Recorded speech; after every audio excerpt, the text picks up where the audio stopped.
Don't try to get rich in a week. It's not gonna happen. You're gonna just take too much risk. Make sure your cost is under control and make sure you understand what's happening to your money. So build diversified exposure to a variety of asset classes, which is what everybody should do for their own money.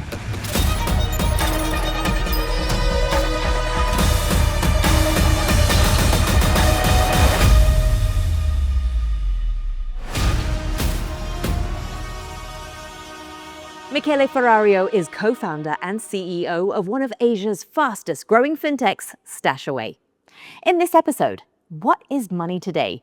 It's no longer paper in your pocket, but something more abstract, borderless digital data. We'll explore this fundamental shift and what it means when tech and finance collide. Michele, thank you so much for joining us here today. Now, set us up a little bit. StashAway is a robo-advisor, but for the uninitiated, what exactly does that mean? So thank you for having me first. And I don't like the word robo-advisors. The reason I don't like the term too much is that, robo-advisor does a little bit of an idea that, there's no people behind it. Well, there is a lot of people, StashAway there is 200 people, for example, and there is a lot of work behind it, and there's a lot of faces, and there's a lot of thinking behind the robot, how people call it. But yeah, the core thing is helping people build diversified exposure to a variety of asset classes, which is what everybody should do for their own money. Alrighty, so let's delve into that a little bit more. One of the most famous investors in the world, Warren Buffett, was very well known for recommending that people should at very least be investing in ETFs, so the exchange-traded funds. It sounds pretty simple, but that wasn't the case, right? Especially when you first entered into this area. Tell me a little bit more. Yeah, no, that's correct. And I agree with Warren Buffett that, ETFs are fantastic instruments to get diversified exposure to a specific asset class at a very low cost. And so I went to my two banks and without naming them, I wasn't happy because they were only trying to pitch me products that made money for the bank, and ETFs were completely out of the equation because the banks don't make money selling ETFs. And that's when I thought, maybe there is a way to improve this. Maybe there is a way to build something that enables people to do the right thing at a low cost. And that's where the idea that then became StashAway was born. So then anyone who's looking at investing in ETFs, what sort of base knowledge do you need to have the confidence to be able to say, okay, yes, I know what I'm putting my money in? Look, there is now a lot of ETFs. ETFs have been extremely successful. In the US, the great majority of funds are now being invested through ETFs. And as in every good thing, there is now variations on good things. So there is many ETFs. So for example, if you want to invest in the S&P 500, so you want to invest in what people call the large cap US equities, so the largest companies traded in the United States, the S&P 500 is going to be your index of reference with 500 companies.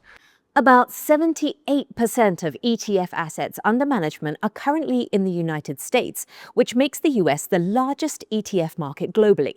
But the Asia-Pacific region is growing rapidly, now accounting for about 12% of global ETF assets. And while the Middle East's direct share of global ETF assets remains below 1%, it's one of the fastest growing regional ETF markets. What are some of the emerging fintech trends, do you think, that are coming up that will influence how the future generations are going to be investing their money? The first one is actually been happening for a long time, and it's using ETFs as building blocks. I want to talk about is not something new either, which is artificial intelligence. Obviously, everybody's talking about it, but reality is that this will have an impact also on how we manage our money, or how we, at least how we look for information about our money. And so, obviously, that's a big trend. We are investing a lot of time and effort in thinking about how can we use those new technologies to help our clients without falling into the gimmicky, potential implementation. It's very easy to do gimmicky implementation.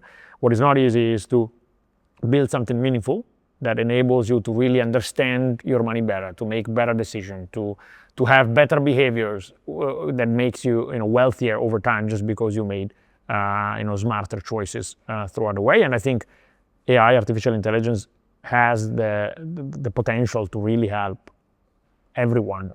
I think that's great insight. Now, I think one of the other things I'd like to get is your vision then for financial inclusion. How important is it and especially for fintech's impact and the demographic groups as well. How do you think that that's all going to come into play, especially which demographic groups you reckon remain underserved globally as well? I'd love to get your thoughts on that.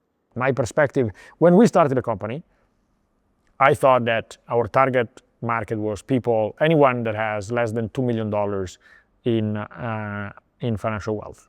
And the reason is that those people are served by what the banks call kind of like the premium banks, which tend to be extremely expensive and not very sophisticated in their offering. And so I thought there is a way to make it simple and cost effective to invest intelligently for this group of people, which is a very significant group. What I realized over time is actually that that bar is probably higher than I thought. It's probably up to $10 million. So even if you have $7, $8, $10 million, you actually are not properly served. You're served very expensively, and you're pitched products that might not be the right ones for you just because they have large fees for the bank. And so to me, I know this might sound odd, but actually people up to $10 million are actually currently underserved. And this is true across the regions I know well. Maybe less true in the US, maybe less true in a few other countries, but in the countries I know, the Southeast Asia, Middle East, definitely absolutely true, and it's a large part of the population. Michele, you've given us some great nuggets, but if there was one thing that you would like people to take away from this conversation today, what is it? Diversify. Don't try to get rich in a week. It's not going to happen. You're going to just take too much risk. So diversify, make sure your cost is under control, and make sure you understand what's happening to your money, so you are in control yourself. Don't just give it to someone else that you might not see coming back. Michele Ferrario, thank you so much. A big thank you to our special guest, Michele Ferrario, co-founder and CEO of Fintech StashAway. You've been watching I See Your Trade, brought to you by IC Markets, a leading high-performance trading provider. Trade up to IC Markets. See you next time.